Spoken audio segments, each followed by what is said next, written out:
Bom, gente, vamos dar início a mais um vídeo para o canal Mente Aberta. Nesse vídeo aqui eu vou fazer para vocês mais uma sessão referente à playlist de título série Mind Hunt ou Caçador de Mentes, né? Onde é uma playlist que eu venho aí conversando com vocês sobre algumas peculiaridades da série, né? Uma série aí voltada para o contexto criminal. E como é um contexto qual me interessa muito, desperta em mim uma paixão muito grande, eu resolvi trazer, né, para que a gente pudesse elucidar alguns aspectos bem peculiar da criminologia e que são aí abordados nessa série. Bom, ainda no episódio primeiro, né, da primeira temporada, o agente do FBI, Rudy Ford, ele vai para a universidade para quê? Para se especializar em psicologia criminal. E aí o que é que acontece? Em seu primeiro dia de aula, o professor, acredito que, óbvio, pelo contexto que ele vinha explanando, provavelmente ao professor de criminologia, e aí ele fala sobre o médico italiano Cesare Lombroso, que é o pai da criminologia, né, que foi aí quem tirou a criminologia da Idade das Trevas e aí lançou a criminologia na cientificidade. Ou seja, Lombroso, ele construiu, esse médico italiano, construiu uma abordagem científica do crime, né? E aí Lombroso, ele tornou-se famoso por defender a teoria que ficou popularmente conhecida como a teoria do criminoso nato, né? Criminoso nato, na verdade, é uma expressão que foi aí criada por Ferri, que também era um criminologista italiano. Então, a teoria do criminoso nato diz que os comportamentos eles são biologicamente determinados.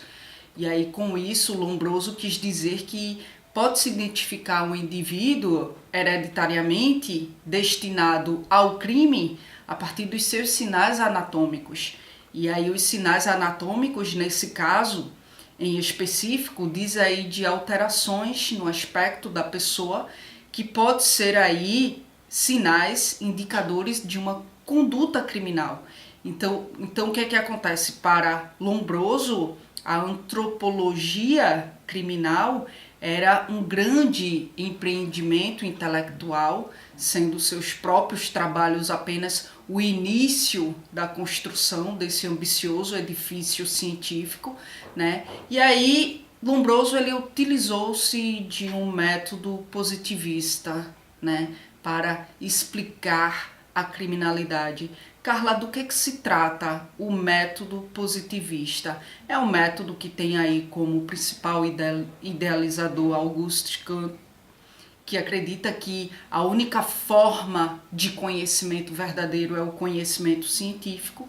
Então, Lombroso se utiliza desse método da cientificidade para classificar os criminosos, né, inspirando-se aí digamos assim, nos seus antecessores, nos precursores da antropologia criminal, Darwin, Lamarck, Despines, entre outros pensadores que auxiliaram no curso da sua pesquisa, e aí ele trouxe uma ênfase significativa no que diz respeito ao estudo da evolução da espécie humana, que foi desenvolvida aí por Darwin. E aí Lombroso aproveitou teorias que o antecederam, né, com a finalidade de encontrar as causas do crime, né, as causas do crime no estigma dos indivíduos criminosos, certo? Então Lombroso usufruía da sua profissão de médico, né? Como eu falei, ele era médico na Itália, e aí ele usufruía da sua profissão de médico no sistema penitenciário italiano para autopsiar cadáveres, né, dos presos lá, e concluir sobre marcas criminogênas, certo? Marcas, estigmas criminogênos, né? Então aí ele fez necrópsia, minha gente, em cerca, segundo as literaturas da criminologia, ele fez necrópsia em cerca de 383 cadáveres. E aí, entre esses defuntos, estava Milanese Vilela, que é um famoso criminoso, cruel, perverso. Daí, Lombroso, ele dissecou, né, Milanese Vilela, e no seu crânio ele encontrou a fosseta occipital média, que é aí uma, digamos assim, uma parte craniana que é característica do homem primitivo. Era, digamos que, um pequeno crânio e, portanto, o indivíduo possuía uma cabeça igualmente pequena. E daí, quando se fala de cabeça pequena, eu entendo que isso está relacionado às funções mentais que vêm a ser aí inferiores às funções mentais do homem que foi evoluído até aquele momento. Porque se o crânio dele era relativamente pequeno em comparação com os homens da sua espécie naquele momento, isso indica que era desprovido de partes cranianas que vêm aí a exercer funções cerebrais, funções cranianas significativas. Daí Lombroso, ele acreditava que quanto menor o volume e o peso do cérebro, né, menos inteligente aquele indivíduo seria e, portanto, mais apto ao crime. Então, esse vestígio em Milanese Vilela levou Lombroso a concluir que havia uma relação entre o instinto sanguinário e a regressão atávica. Essa regressão atávica trata-se de uma herança hereditária, ou seja, para ele havia relação entre o instinto criminoso e a hereditariedade. E aí a teoria de Darwin, a evolução da espécie humana, foi um grande aporte para os estudos de Lombroso. Uma das obras de Lombroso, bastante conhecida, é denominada de O Homem Delinquente. Foi uma obra estruturada aí em 1876, e aí a obra retrata o delinquente e o delito. E aí eu estou usando esse termo delinquente porque era o termo que Lombroso usava, certo? Porque eu particularmente não gosto muito de me utilizar desse termo.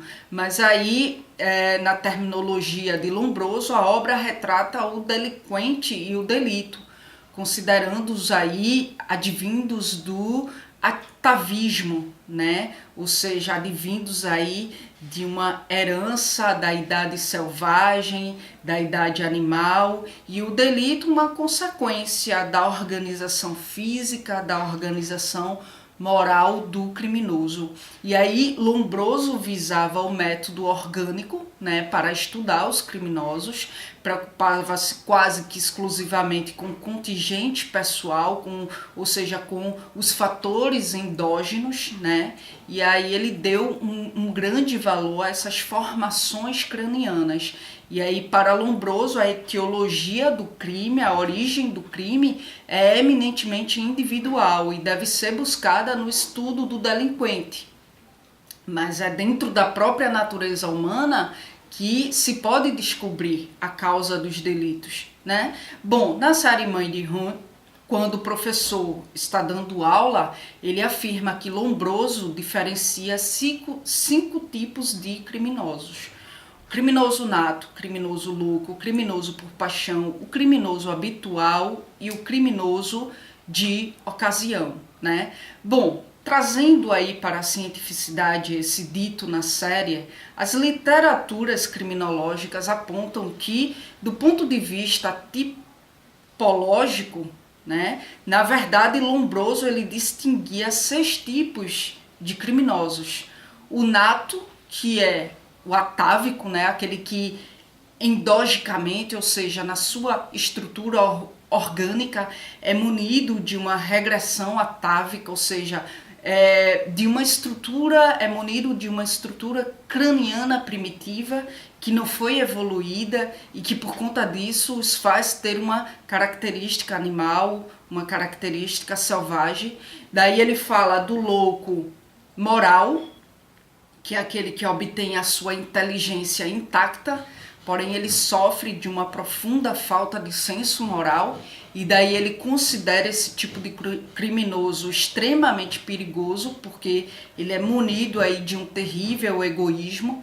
E aí a explicação da criminalidade do louco moral também é dada pela biologia, digamos que congênita, ou seja, hereditária, mas pode, de acordo com o meio o meio no qual o indivíduo convive, vive, enfim, essa predisposição para o crime pode ou não aflorar, né?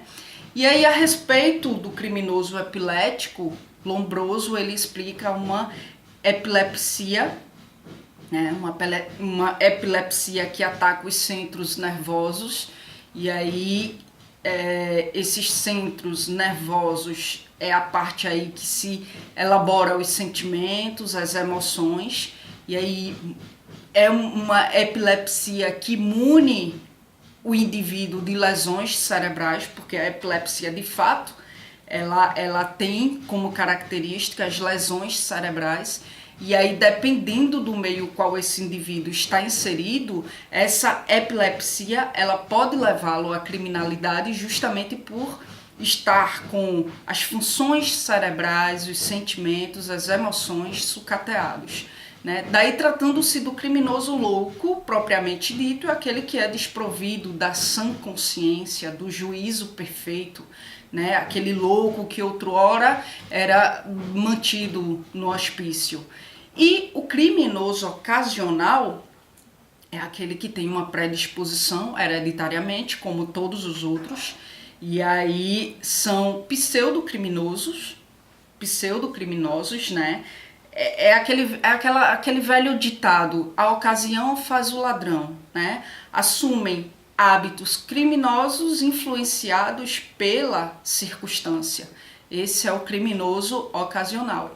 E o criminoso passional são criminosos emocionalmente imaturos, não aceitam a frustração de serem abandonados ou não aceitam o medo de serem traídos, né? E aí esse homicídio ele é cometido por paixão, tanto pode vir do amor como do ódio, né, da ira, da própria mágoa, e aí quaisquer que sejam os sentimentos, neste caso, a conduta criminosa ela ocorre em decorrência deles, né? E aí o agente ele comete o fato por perder o controle sobre seus sentidos e sobre suas emoções, aí desprovido, digamos assim, de uma inteligência emocional. Bom, gente, as teorias de Lombroso foram aí bastante criticadas, né? Mas foi o que, como eu falei anteriormente, foi o que trouxe a criminologia para a cientificidade. Tirou a criminologia da Idade das Trevas e trouxe aí para a cientificidade. Então, para todos esses tipos de criminosos, né, esses 6 tipos de criminosos que abordamos, que foram aí classificados por Lombroso, há uma predisposição hereditária em todos eles, né? Há uma explicação biológica para todos eles, e essa disposição para o crime, ela pode se manifestar ou não, dependendo sim do e-mail o qual esse indivíduo ele está inserido, tá bom? Bom, gente, então é isso.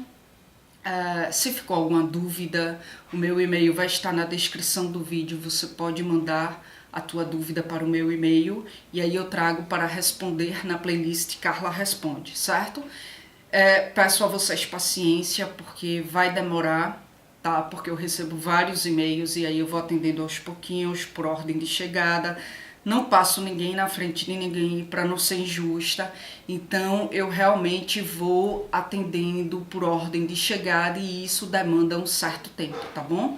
Bom, na descrição do vídeo também vai estar o link do meu canal secundário, que é o canal Só Psicanálise, onde lá eu abordo temáticas apenas dentro do campo da psicanálise.